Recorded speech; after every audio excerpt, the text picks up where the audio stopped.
Thank you all for being here today. I wore my special insect sweater for you today. So I decided I'm just going to talk for a little bit, give you a little bit of history, and for like maybe 30 minutes or so, and then open it up to questions that you might have afterwards. I'm probably not going to hit every single piece in here because there's a lot of things in here. So I thought I'd just go ahead and get started. I'm originally from Dallas. And I currently live in Austin. I have my first degree was in printmaking from Washington University, and then sculpture in the California College of the Arts. And so in terms of like my process, I used to work with books as a raw material, and I used to cut them up and do a lot of things to them. And I have a series of here's an example of deep fried Southern authors, where I took things like Eudora Welty and I would bread the books and deep fry them in this restaurant that I used to work at the end of the night before they cleaned the fryer. And they had this beautiful smell, even to today, like the panko on the bread really smells nicely. But so then in graduate school, being graduate school, they do this, they shake you and they break you of what you're used to doing. And I ended up pivoting from that to more of the pixelated works, like the ones back here. And for me, it was like a trade from using one type of information system, moving into another type of information system. And then along sort of came COVID. And just before COVID happened, I was having lunch with a friend of mine, and she owns a gallery, and we were talking, and she said, you should do an insect show. And I was like, I don't want to do that, because I was imagining in my mind like real scale, like I'd be using like 1/16 of an inch pieces of wood and putting those things together to make these little tiny insects, and I really didn't want to do that. But as I was driving home, I was thinking about it, and I was like, I kind of do want to make an insect show, but I want to do it in a very different sort of way. I think I was looking to try to find some new things to explore. And then along came COVID, and I had a bunch of projects that were kind of all put on hold. So I just decided, I'm just going to play, and I'm going to throw myself into things I've never done before and just try to learn and really have fun in the studio. So I'll kind of come back to that, but I thought in terms of the show, I would just kind of start here. Come on, get going. With this piece, as I think it kind of sets up tone for the kind of the rest of the show, and it connects to a lot of other things. But so with this piece, Mad Light, I kind of took two different concepts and kind of put them together. And I'm always interested in like systems and rules and tweaking them and kind of breaking them in my own kind of way. But MAD stands for Mutually Assured Destruction, and it's sort of an idea that keeps us all safe from a nuclear war, because it's like if you have this and I have this and we don't destroy, if one launches, we destroy each other. If we don't do it, we're both safe, and so they kind of buffer off of each other from actually happening. So that was one idea kind of going into this. And the other one is this other concept. It's in biology. It's called the Red Queen effect. And it was coined by a guy named Lee Van Valen about biology. And the idea of it comes from Alice in Wonderland, where there's the Red Queen, and she runs in place and she doesn't move. And he took that idea and he kind of applied it to evolution, and that you've got something that, let's say, is going to be eaten by this over here, and it perfects something that allows it to not be eaten, and then this says okay, and then this changes, and then this changes, and everything just keeps moving up and up and up without ever changing. So that's kind of the idea. Hopefully I explained that correctly. So with this piece, I kind of wanted to put those things together and kind of set it up to talk a little bit about systems that are in place, natural systems, and when we try to change them, we don't control them. They just become something different. Something comes out of that, something evolves, and it's not necessarily, I don't think beneficial is the right word, but it just changes and becomes something different. And I think that kind of ties that sort of entanglement together that kind of runs throughout the show. And I think, moving over here to these ads, just so you know, these are all real ads.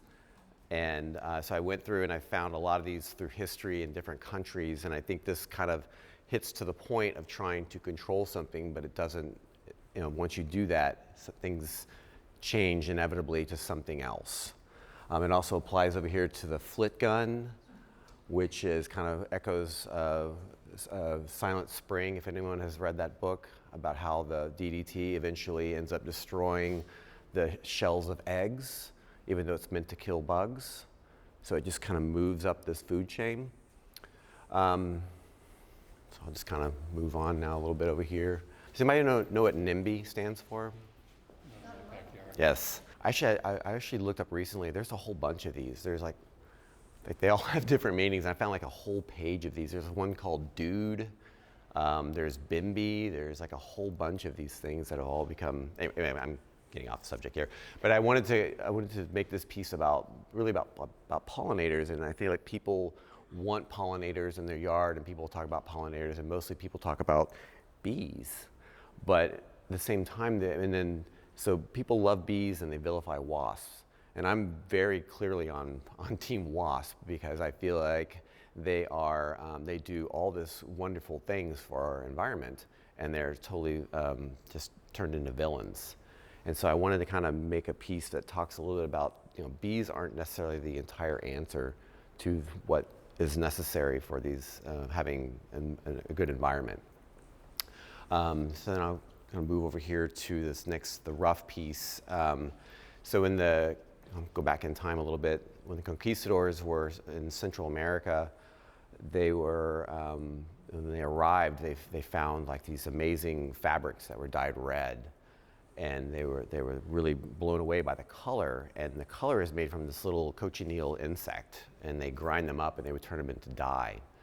And so I guess word got back to the monarchy in Spain, and they were like, we need more of this. So they could create, I guess this carmine lake is what the painters used to use. And so there was huge amounts of this going back to Spain. And at one point it became the third most shipped back commodity underneath gold and silver.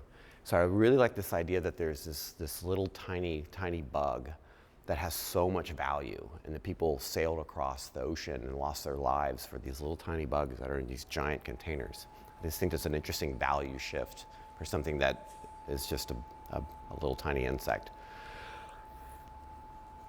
So I'll just kind of pivot over here to this piece here. This was one of the pieces I was talking about how much fun I was having when I was learning new processes. I was reading about these cathedral termites that are in northern Australia, and some of them, I think they're 3.5, 4 meters tall, and they're gigantic. And reading about the way the architecture is set up in these is really amazing. They set up with a certain type of point at the front, and when the sun comes up and the heat hits it, it becomes like an air conditioning system for the termite mound. And my understanding is that the nursery is at the top, and that's where all the babies live, and then the rest of the colony functions differently as you move down towards the surface. So I was fascinated by the forms, and also that they're called cathedral termites. And I kind of wanted to take the architectural word of cathedral and kind of play that off of some of our most beloved, like Reims Cathedral and this beloved architecture. And then also kind of take that and play with the stained glass aspect of it. So this was the first stained glass thing I'd ever made. And I had neighbors that make small flat things, and I remember going to their house and saying, hey, I want to make this thing, and I brought my drawing, and I'd already designed it, and they were like, this is what you want to start off as your first stained glass thing? Are you out of your mind? And I was like, no, I mean, how hard could it be? So I just went into it really naively, and it was a lot of fun. I eventually found somebody's research from the cathedral termites in Australia, where they had made a 3D scan of the mound. And these things are huge, like they would probably touch the ceiling. And so I was able to get hold of this person's research of their 3D model, and then sort of bring it down and change it up so it has these facets in it. And then from that point, I worked out a way to CNC out. So CNC is like a machine that cuts foam and 3-axis, and a foam insert for this. And then I was able to kind of start laying the glass on, and then just kind of finding my way around it. And it's kind of, I was just sort of figuring it out as I went. But it was a lot of fun to create this piece, and it made me giggle quite a bit.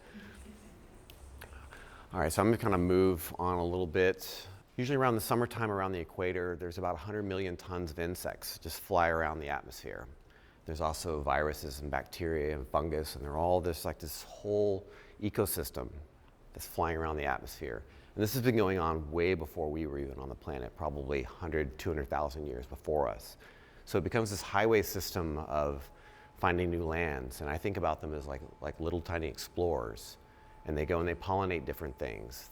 They mate differently. They do all these different things. So you have this other system that's happening. It's been happening way before us. For me, it's an interesting system, and I'll talk about this as we get over to another piece over there that this kind of relates to, is just how vast and how expansive it is. It's almost incomprehensible.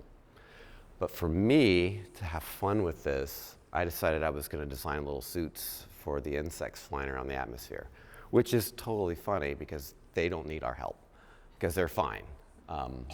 They land and they're alive, remarkably. So just to kind of highlight this a little bit, like the red one on the end is actually a praying mantis. And does anybody here know what female praying mantis do to their mates? They take their head. So I wanted to give her a little pod so she could take the head with her. Because sometimes you need a companion, right? And they're not all insects, because I was talking to an entomologist about this, and he was very specific to say that centipedes and spiders are not insects. So just to be clear, they're arthropods. Anyway, so this was my little group here. This was my first kind of foray into 3D printing, and I had never really done that before. And it was another thing in this process where I was like, I want to try to learn something new. And there were so many failed prints, it was kind of discouraging, but once I got one, I got another, and it just became a lot more fun to do. And then a lot of people ask me, like, what are these the little black things, or like the little tubes, and they're supposed to kind of represent air tanks. I spent a lot of time looking at high altitude pressure suits of the people, I guess the men in the 40s and 50s that were doing these things. And if you ever see their suits, they actually look like insects and bugs. Like they're stuck in a position like this, and they're really quite comical. So I wanted to kind of take from that and play with it a little bit. Some other things I tried to do to make sure that they had what they needed. So this water beetle here, or water bug here, that carries its babies on its back. So I wanted to make sure that they can have protection for the little babies as they fly around in space or atmosphere. So I'm kind of turned to this piece here, and this kind of is like a companion piece that I did several years later. Does anybody here know what an astrolabe is? So an astrolabe is I think it was developed in the Middle East in the 13th century, and it was a way of,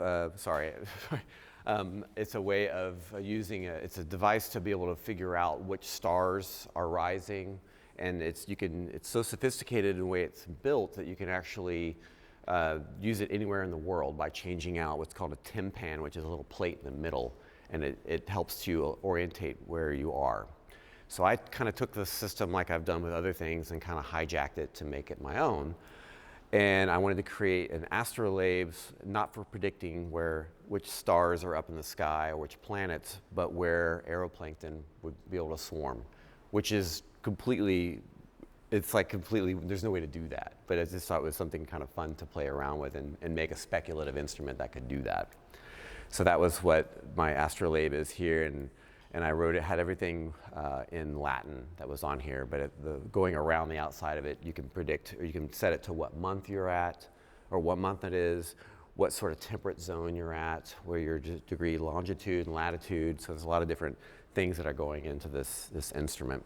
And I also created a case for it, because I like the idea of it being like something you would take out into the field. And there's all kinds of measurements here, depending on where you are in the world. So I think I'm going to kind of pivot away from that, and I'm going to pivot over to the piece over here on the wall. Sorry. This is called Kaleidoscope in Decline, and a kaleidoscope is what a group of monarch butterflies is called, kind of like a murder of crows.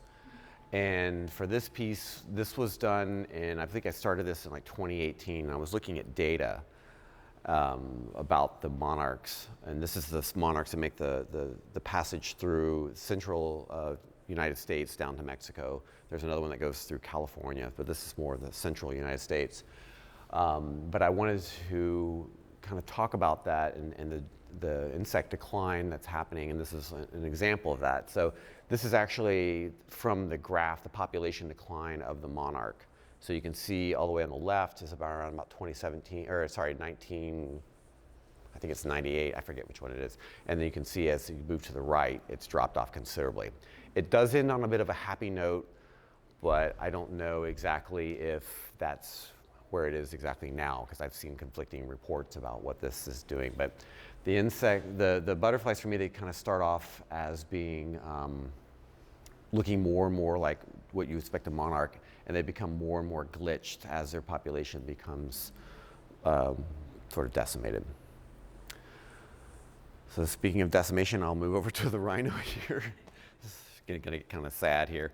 So this was based on learning about the plight of the white rhino, and the white rhino has gone extinct, and the last male white rhino died actually while I was making the rhino body for this piece.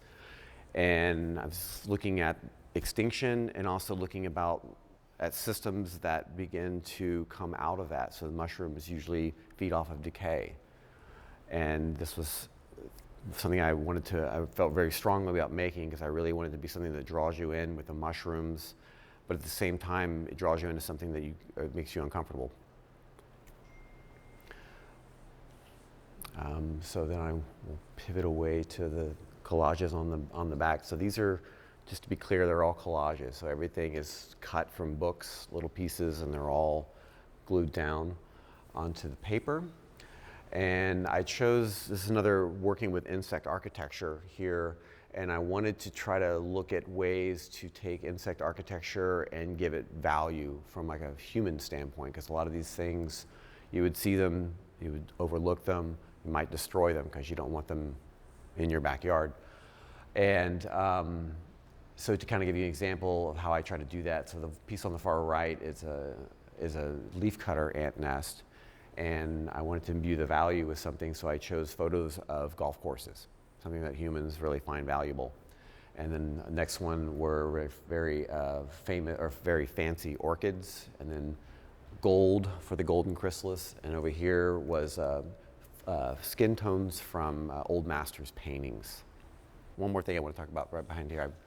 I always forget about this. So this is based on a real thing that happens, and it's, when I read about it, I swear I thought it was a joke, but it's called the splat test.